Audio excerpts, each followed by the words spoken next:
Welcome to Latinas Uprising, where I provide information on how to get to law school, through law school, and how to establish a strong foundation in your new career so that you can excel as a new attorney. The information in these videos are helpful for people who identify as first generation immigrants whose parents couldn't help them navigate through higher ed for one reason or another, whose families were low income, and for people who really didn't have any attorneys or professionals in their life growing up. If any of those classifications resonate with you, then you will find these videos very helpful. Today we're going to be talking about how to prepare for your 0L summer or your pre-law summer. So for folks who are going to start law school this August or September, what can you do in these next few months to be ready once your semester starts? Now before I begin and before I offer some of my tips, I do want to mention that there is a pushback in the industry of this idea that there's really nothing to prepare for. You should just go to orientation, you should just start your classes, and everyone will just figure it out.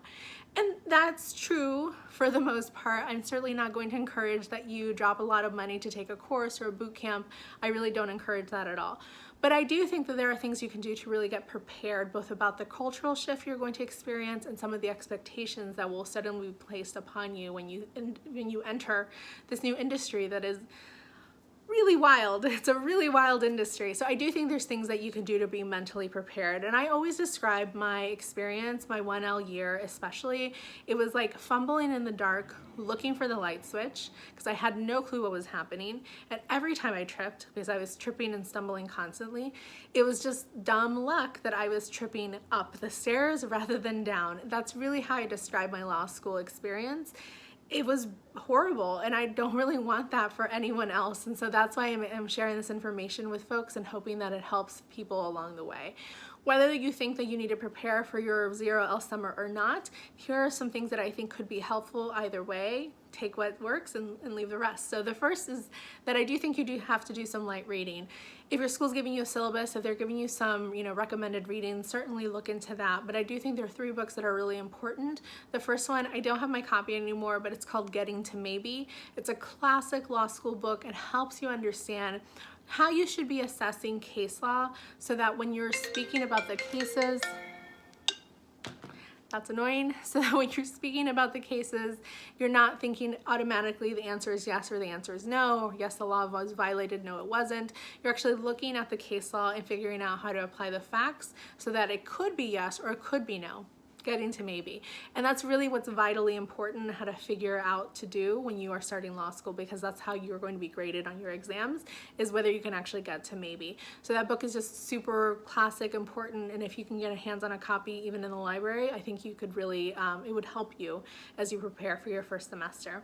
The second book I recommend, especially for my Latinas, is My Beloved World by Sonia Sotomayor. If you have not read Justice Sotomayor's biography, like, what are you waiting for?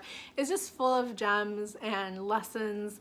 I have read this multiple times, and each time I read it, I come away with something different, because I'm in a different stage in my life. So I really encourage folks to get their own copy if they don't have one already. And like I said, if you're a Latina that's about to start law school, this is just something that's gonna get you super motivated, and you'll have some lessons in mind as you start your first semester. So get your hands on this. Third book that I recommend is called Painless Grammar. It is a grammar book for middle schoolers. Yes, it is. Now, first of all, if you get a book for middle schoolers, no one needs to know, so you shouldn't feel embarrassed, even though I do not feel embarrassed that I use this book. The reason I use a grammar book for middle schoolers is that unless you were an English major, you likely don't have grammar books lying around. And it's important for you to know grammar when you start law school. Lawyers, at the end of the day, are writers, technical writers, sometimes about really boring stuff, but we're writers nonetheless. And we really need to understand grammar and be able to use it as a tool to be able to write concisely, persuasively, and be able to really tell the story of what our clients need us to share and say. And the only way we can do that is if we understand grammar. The reason I pick a book for middle schoolers, and I got this, I think, my first or second year after practicing, is because it explains the rules in such a simple way. I don't need a thesis about the semicolon. I just need to know how to use it. And this book explains it in such a simple way that I retain the information much easier, and then I can actually put it into my writing because I actually then know the rule. If you want to get something more academic, go for it. Whatever, but I have found this book to be super, super helpful. So Painless Grammar, and it's super affordable too. Those are the 3 books I recommend that you definitely get into your reading list this summer. The second thing I recommend that you do this summer is figure out your finances. Easier said than done, I know. But you really need to look at your life between August and December and figure out like what is your financial situation there? How much do you need for rent, for cost of living? Are you going to be traveling? Are you going to be moving? How much are your books going to be? How are you going to pay for your books? Like all of those things you need to figure out now so that it's not weeks away from your first semester and suddenly you're scrambling to get a moving truck or you can't afford all your books because you were depending on your student loans, but they don't kick in until a few weeks into the first semester. All those things you need to think about. So that means like, do I need to take on a second job this summer? Do I need to apply for more scholarships? Like what else can I do? It's all really important. And I know that can be such a struggle because for me, before law school, all of my jobs had been retail or service industry. The idea of being able to save up thousands of dollars was just this bizarre concept. Like it wasn't going to be possible because no one in my family did that. But you really have to think about what will your life need for those months and how can you get enough money or be situated so that you can afford to pay for all your needs, so that it's not finals and suddenly you also can't pay rent, or it's not August and you can't afford all your books, which was my case. I couldn't afford all my books until October, and by then we were in midterms. And so again, you don't want to feel like you're just this constant struggle when you're trying to do something that's already super stressful. So if you can sit down now and figure out some of your finances and figure out ways to kind of bridge the gap of what you need, it'll just put you on such better footing. And then the third thing I recommend, this is so cliche, but like, go have fun. Go out with friends and not just, you know, relax and read and hang out with friends. Like certainly in law school, you will go out with friends. You're gonna make friends and you guys are gonna become obsessed with each other and just be with each other all the time. In my law school, we didn't have classes on Friday.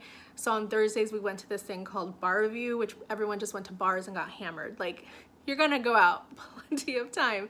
It's gonna be fun.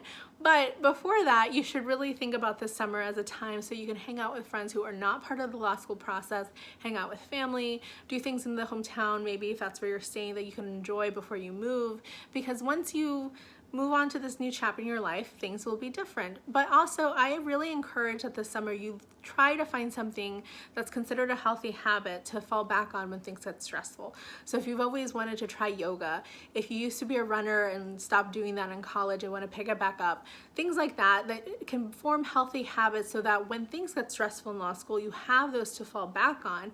Because if you don't have something healthy, you're gonna fall back on unhealthy habits. And law school is so stressful, people are so high strung, I mean, it's a toxic environment, you will likely, you know, default to things that aren't great for your body or your mind. So if you can spend this summer and really kind of incorporate a habit that's healthy, again, running or yoga or cooking or art or whatever, that you can then use when you're in school, it'll just make the process so much easier, especially your first semester. Those are the 3 things I recommend that you do this summer. Not super hard. If you have questions or suggestions, please leave them in the chat. Please let me know if you have questions about being an attorney, being a woman of color in this industry. Please make sure you like, share, subscribe. Visit latinasuprising.com. There's a lot more information for pre-law students there and for attorneys and law students as well.